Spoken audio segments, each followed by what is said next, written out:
Cette semaine, à la suggestion du chef, nous recevons pour une deuxième fois Mélissa Thibodeau du restaurant Les Matines de Kamouraska. Bonjour Mélissa. Bonjour. Bienvenue à nouveau à notre émission. C'est un plaisir. C'était le fun la première fois. Pourquoi pas le refaire? Ben voilà. Et qu'est-ce qu'on fait aujourd'hui? Ben on fait un grand classique des matines. En fait, ça se trouve à être la fameuse gaufre au sarrasin, garnie de fruits. Donc, on commence là, tout de suite? Ben on est prêt. On lance ça. Alors, mon cher Maurice, on va commencer avec les ingrédients secs. Alors, j'ai ici un mélange de farine de sarrasin. On a compté 240 grammes au total. On peut le faire. Il y a déjà la quantité. Tout à fait. Déjà. Là, je peux le verser ici. Déjà calculé. La quantité déjà calculée. On se fait ça un petit peu simple ce matin. Oui, pas de problème. Ensuite de ça, on va mettre 40 grammes de cassonade dans le mélange. Qui a déjà été mesuré aussi. Qui a toujours été mesuré aussi. Là, on va y aller avec des trucs qui n'ont pas été mesurés. On va prendre la poudre à pâte, une demi-cuillère à thé de poudre à pâte. Ça, c'est le format. Le format poudre à pâte magique.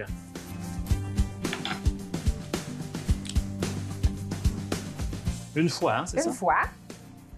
Puis ensuite, ça va être la même quantité de bicarbonate de soude, donc la petite...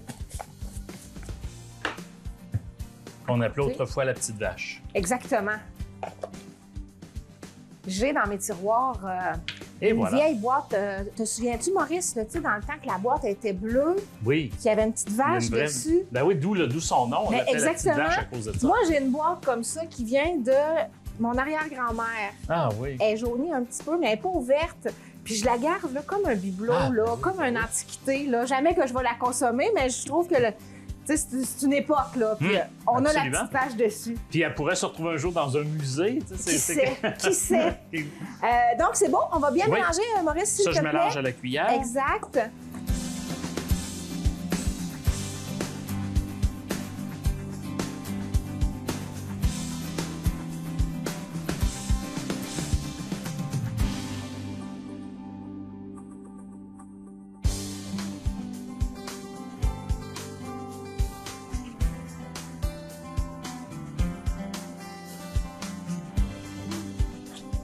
Ah, c'est bien mélangé. Beau, oui. C'est merveilleux. Bon. Et là, qu'est-ce que je fais avec tout ça? On va le garder. Exactement. Là, ça va être à mon tour de travailler un petit peu. OK. Alors, on va prendre 2 œufs maintenant qu'on va battre légèrement.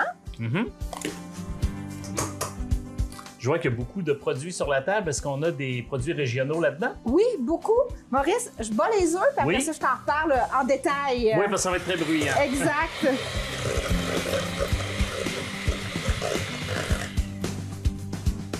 C'est bon. Ensuite, Maurice, on va ajouter une tasse de lait. Oui, bien justement, on parlait de produits régionaux. Au fur et à mesure que tu les introduis, tu pourrais peut-être nous dire d'où ils proviennent. Avec plaisir. Notre lait, c'est le fameux lait Natrel du Québec, là.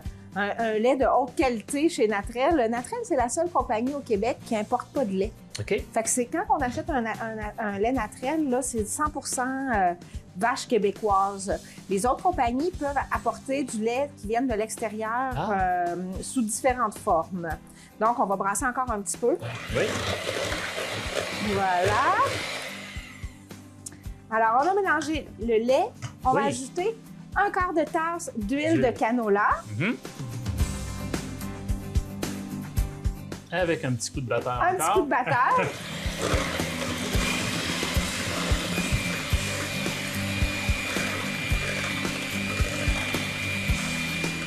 Parfait. Alors, Maurice, si vous voulez me passer, si tu veux, si tu veux me passer les ingrédients secs, moi, je vais tranquillement incorporer les ingrédients liquides aux ingrédients secs.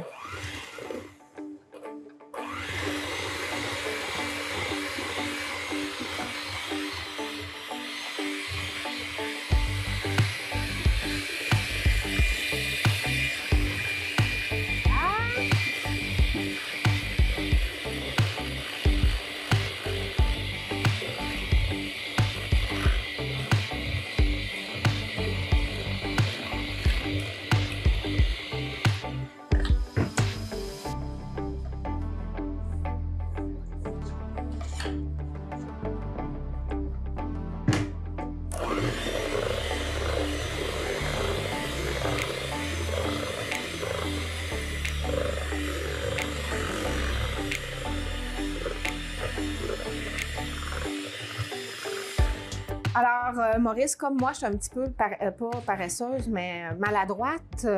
J'ai découvert une technique, là, ça salit un petit peu de vaisselle, mais ça l'empêche de faire des dégâts. C'est que je verse le mélange dans mon litre, qui, lui, est malléable. Pour éviter les dégâts au moment de mettre dans la pipette, le... exactement. Comme au resto, nous, on n'a pas des entonnoirs comme à la maison. Ben, moi, j'ai découvert cette technique-là. Là, regardez ça, c'est propre. Oui. Pas de dégâts, pas rien. Tout va à la bonne place. Exactement. Moi, je travaille beaucoup avec des pipettes. Un petit truc de restaurant, là. Ça nous fait faire des beaux finis. Ça fait des belles présentations aussi. Puis ça se manipule très bien. OK, mais c'est un bon petit truc, une bonne petite... exact. Petite des fois, comme vous allez voir là, avec la purée de prune, le beurre de prune du Kamouraska, ça fait des belles petites gouttes de présentation.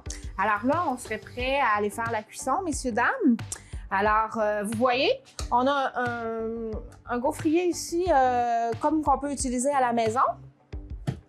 Alors, l'important, c'est de ne pas oublier le spray net, l'anti-adhésif, parce que sinon, ben, ça nous fait un matin un petit peu moins agréable. Est-ce qu'on pourrait aussi badigeonner avec un peu d'huile? Je pense que oui. Je pense que oui. Moi, je ne l'ai jamais fait. J'aime beaucoup travailler avec ça. C'est un petit peu le même concept là, que la pipette. Là. Ça se fait bien. Puis ça fait une répartition uniforme aussi là, pour le... Alors, on y va.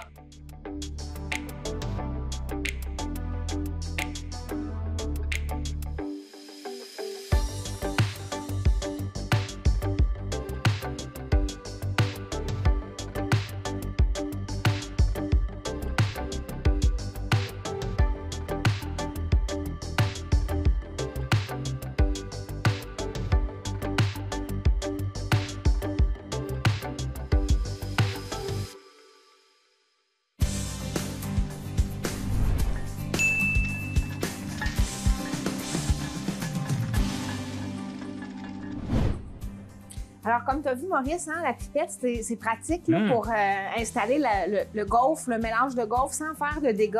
Malgré que des fois, quand la gaufre gonfle dans le gaufrier, ça va déborder un petit peu. Pas de panique, ça se nettoie très bien. OK, mais c'est ça, c'est que ça fait une belle répartition. Égale, exactement. Bien propre. Et le temps de cuisson? Le temps de cuisson, ça va être 4 minutes 30 environ. Et puis, ensuite de ça, il va nous rester, Maurice, à garnir la gaufre. Nous, au Matines, on essaye le plus possible. Cette année, ça a été un petit peu difficile, là, mais le plus possible d'encourager les producteurs locaux. Oui. Fait que c'est pour on ça... en parlait tantôt, ça peut être l'occasion de donner plus de détails sur la provenance des produits. Tout à fait. Bien, tout d'abord, c'est le fameux sirop d'érable de l'érablière Nathalie Lemieux. Où on se trouve actuellement. Exactement. Un beau sirop d'érable local, bien goûteux. Ensuite de ça, j'ai un beurre de prune, donc un beurre de prune qui est fait maison. Le beurre de prune, c'est vraiment une technique, là. Il n'y a pas de beurre à proprement dit dans le produit. C'est juste une technique de réduction qui fait en sorte que la compote devient en texture comme du beurre. Fait que c'est très charmant, c'est très délicat dans la bouche. Et ça aussi, c'est fait dans la région? C'est des prunes de la région et c'est fait maison. Fait maison, OK. Au restaurant Les Matines. On utilise aussi là, les petits fruits de la ferme Voyer à Saint-Pascal de Kamouraska. Cette année, une petite saison, on a notre dernier casseau ici. C'est le dernier casseau, messieurs, dames, de bleuets sauvages de Kamouraska. On va mettre en présentation, des amandes pralinées. Des amandes pralinées, on va faire comme un caramel qu'on va à la poêle. Moi, je travaille avec une belle grosse poêle de fonte de ma grand-mère. Puis là, on va se faire comme un caramel, puis on va mettre les amandes à l'intérieur, puis on va brasser jusqu'à temps que tout le sucre soit collé autour des amandes. C'est pas très compliqué à faire, mais c'est demandant dans la mesure où est-ce qu'il faut rester tout le temps à côté. Parce qu'on se ferme un clin d'œil puis ça brûle, là. Alors, il faut vraiment être attentif à la cuisson quand on le fait. Faut pas être TDAH. Non, de préférence. Une belle pêche ici. Du Kamouraska? Non, malheureusement. Elle vient du Niagara, par exemple. Pas très loin pour autant. En banlieue de Kamouraska. Et puis, des petites fraises des fraises, oui, du Québec, de l'île d'Orléans. Ça aussi, ça doit être parmi les dernières. Là, la saison, les saisons sont courtes. Exactement, exactement. Malgré qu'on a eu une très belle saison cette année, bien heureuse de la saison. Là, on a eu beaucoup de clients, plus qu'on pensait. Alors là, il devrait rester une petite minute pour la gaufre. Ça ne sera pas bien long. Le minuteur va nous indiquer quand il ça va va nous terminer. ramener à l'ordre. Oui. Ouais. Mais ça, tu viens de nous parler de ces magnifiques produits locaux. Magnifiques, mais je devrais dire surtout savoureux. Tu les as connus comment, toi, les producteurs et les produits de notre région? Bien, en fait, c'est que j'avais un homme qui me fournissait en sirop d'érable les premières semaines du restaurant.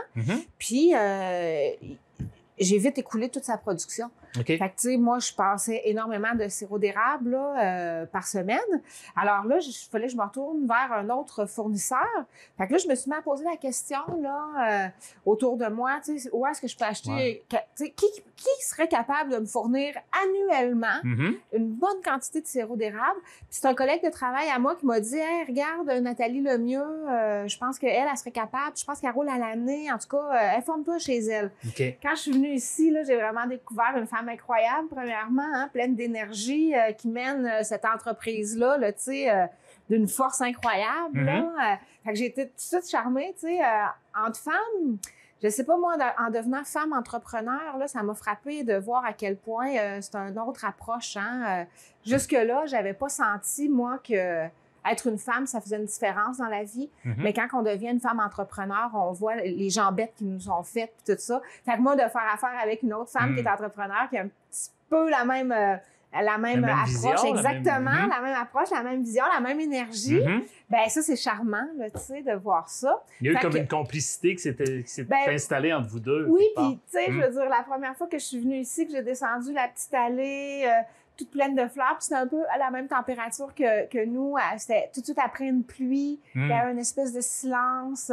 T'entendais encore des petites gouttes d'eau. Puis là, j'attendais dehors Nathalie. Je savais pas trop par où entrer, tu sais. Fait que là, j'attendais. Puis là, Nathalie est arrivée. Puis il y avait ce calme. Tu sais, nous, dans les restaurants, ça brasse tout le temps. Puis là, j'étais là dans un calme. Fait que c'était bien romantique, mais un petit amour qui s'est installé.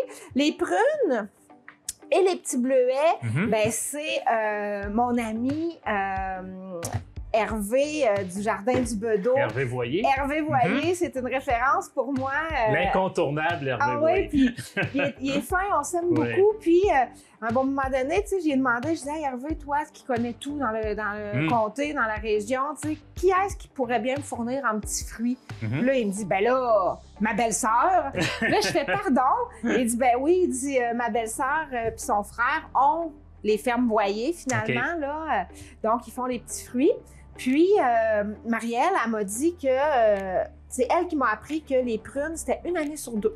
Ouais. Qu'une année, ça produit beaucoup, l'autre année, ça produit presque pas. Fait que l'an passé, c'était une bonne année. J'ai acheté des prunes en quantité industrielle. Puis cet hiver, on a fait du beurre de prunes. Puis, donc, les prunes et les bleuets viennent de chez Marielle. Marielle, une perle, tu sais, une perle, Marielle, parce qu'elle, là, elle cueille les bleuets le matin. Avant que la rosée tombe sur les bleuets. Donc, très tôt le matin. Très tôt le matin.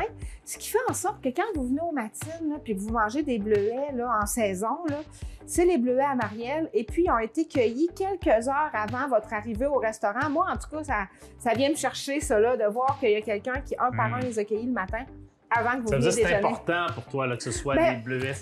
Ça goûte. Le plus possible frais du jour. Ça goûte, tu sais, puis les gens disent ça, c'est extraordinaire la gaufre, c'est extraordinaire le déjeuner que je viens de manger. Mais j'ai un petit peu de mérite, oui, mais il y a beaucoup de mérite des producteurs aussi, tu sais, qui font des bons produits à la base. Fait que ça ferait le tour un petit peu de nos producteurs parce que je peux aller au Niagara, malheureusement. Puis on n'a pas encore trouvé une façon de faire pousser les pêches au Québec. Pas encore, hein, mais on a des belles poires, par exemple, au Québec. Bien sûr, là, la saison s'en vient. Là, à la rigueur, est-ce qu'on pourrait remplacer la pêche par la poire? Oui. Tout à fait. En fait, on peut remplacer tous les fruits dans la gaufre. Hein. Prenez les fruits que vous avez à la maison, prenez les fruits que vous avez sous la main. Même un ananas en canne, ça peut faire.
Je te posais la question tantôt, Mélissa, pour savoir comment tu avais connu les produits régionaux, parce qu'à l'origine, tu n'es pas native du Kamouraska. Tu viens de quelle région? Moi, je viens de Victoriaville, dans les Bois-Francs. Okay. J'ai trotté un petit peu à travers le Québec, mais j'ai surtout été élevée avec un père qui me disait beaucoup, Mélissa, si tu pouvais travailler saisonnier un jour dans ta vie.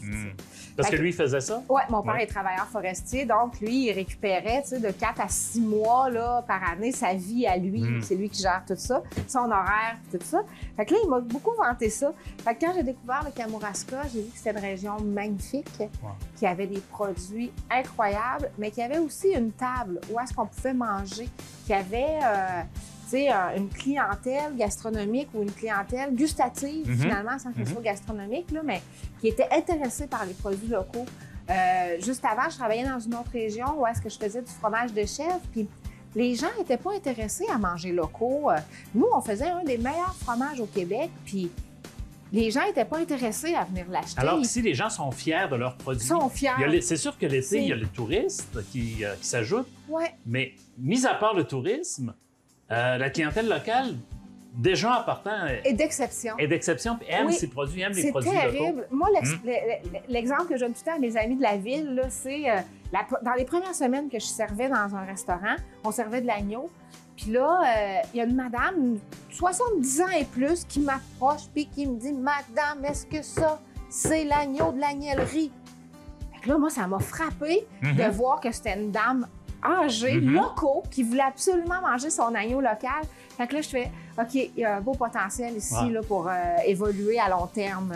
Puis c'est ça, de créer ce lien-là avec les producteurs, ça fait toute la différence aussi. Ça fait quand toute tu la différence. connais le producteur, que tu vas t'approvisionner chez lui de façon régulière, là aussi, il y a comme une relation qui va se créer avec le producteur, comme tu l'as fait avec Nathalie pour le sirop. Oui, puis au-delà de ça, c'est de développer une identité gustative locale. Aussi, pourquoi le tourisme il a envie de partir manger dans Charlevoix? Pourquoi le tourisme il a envie de partir s'en aller dans Rougemont? Dans le fond, c'est un peu comme dans Charlevoix. Tout à fait. On y allait au départ pour la viande. Maintenant, on y va pour les fromages, pour la famille Migneron. Fait que, c'est de développer, une identité gustative régionale pour que les gens puissent voyager là, à travers le Québec pour manger. Puis ici, au Kamouraska, on est très variés. On est variés, puis on a une belle variété de viande, de volaille, de poissons, de légumes, là, avec tous les beaux maraîchers qui sont nés. Les petits fruits sont à leur maximum aussi. Tout à fait. On est vraiment chanceux. Vraiment. Puis il y a beaucoup de produits, mais beaucoup de transformateurs locaux aussi. Oui. On a à la fois les produits et à la fois les transformateurs. C'est ça. Fait que le client, lui, le tourisme ou le client, il peut vraiment profiter soit de l'élément brut ou de l'élément transformé par un artisan. Oui, puis des fois, ça peut être un mélange des deux. Oui. Il peut avoir une partie de sa consommation qui est des confitures, des c'est ça, déjà préparées, produits transformés, et une partie qui est en fruits, légumes, viande. Oui, on est gâtés. Oui, on est très gâtés. Mais il faut en profiter. Oui, il faut savoir en profiter. Mais là, c'est ce qu'on fait aujourd'hui, on en profite. Tout à fait. Ouais. Est-ce qu'on y goûte d'ailleurs à ces gaufres? Ce serait le temps, là. Je pense que Moi, je suis bien prêt. Je suis toujours prêt.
Bon appétit. Ben, merci, Mélissa. C'est très beau. C'est un grand classique aux matines. Oui, c'est... Oui, l'an passé, j'ai essayé de la retirer du menu. Puis les gens n'ont pas voulu, hein? Ah non. C'était vraiment... moi, j'aimerais ça réserver pour 2 personnes. Vous avez toujours les gaufres, hein? Ah non. Ah ben je vais pas réserver d'abord.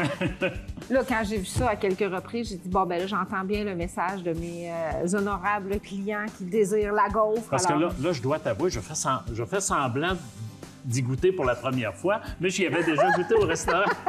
Mais je vois, juste avant qu'on aille plus loin, ce qu'on n'a pas mentionné tantôt, il y a une petite crème fouettée que tu as rajoutée. Oui, c'est une crème fouettée de lait de coco. OK. Alors, ça donne un petit goût exotique, un petit goût de vacances là, à la gaufre. Mais ça, c'est pas une préparation particulière, on l'achète. C'est pas une préparation particulière, mais c'est un outil particulier, en fait. C'est qu'on va utiliser le siphon.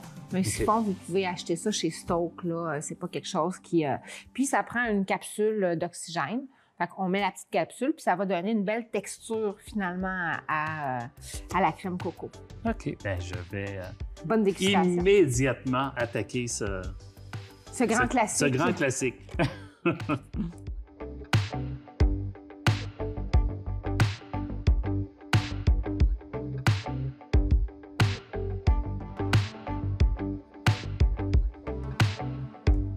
Aussi bon qu'au restaurant. Fiu! Donc, soit qu'on les fait à la maison, ou on va les manger chez vous. Exactement, avec un bon café là, dans l'ambiance des matines. Bien, merci beaucoup. C'est un plaisir. Mélissa, d'être venue nous rencontrer pour une 2e fois cette année. N'importe quand. C'est un plaisir renouvelé à chaque fois. Merci. Merci beaucoup, puis bonne continuité pour la suite. Merci beaucoup.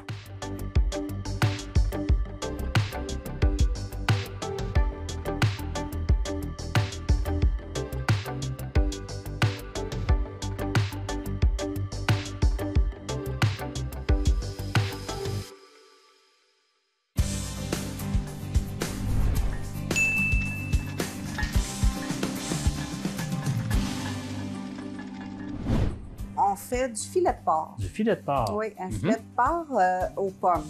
OK. Oui, farci aux pommes.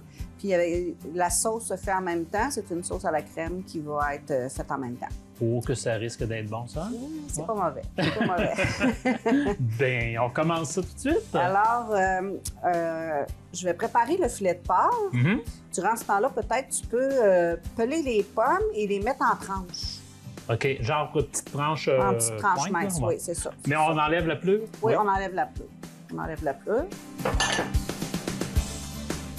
Alors, quand je prépare le filet de porc, c'est sûr qu'il faut toujours enlever le tissu conjonctif, là, toute la peau qu'il y a sur le filet, parce que ça fait... c'est pas tellement plaisant, là, sous la dent, d'arriver là-dessus. C'est une question de texture. De texture, c'est ça, parce que ce serait un peu dur à mâcher. Fait que moi, j'enlève le plus possible de gras et de...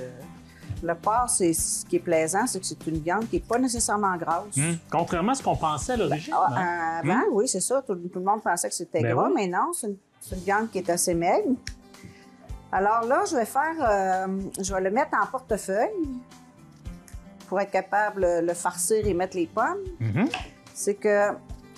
Ça veut dire quoi en portefeuille? C'est de l'ouvrir. OK. C'est de l'ouvrir. Donc, je le fends dans le milieu. Je le fends dans le milieu, mais pas jusqu'au bout, là. Il faut qu'il reste attaché. Fait qu'avant d'arriver sur la planche, là, j'arrête. OK.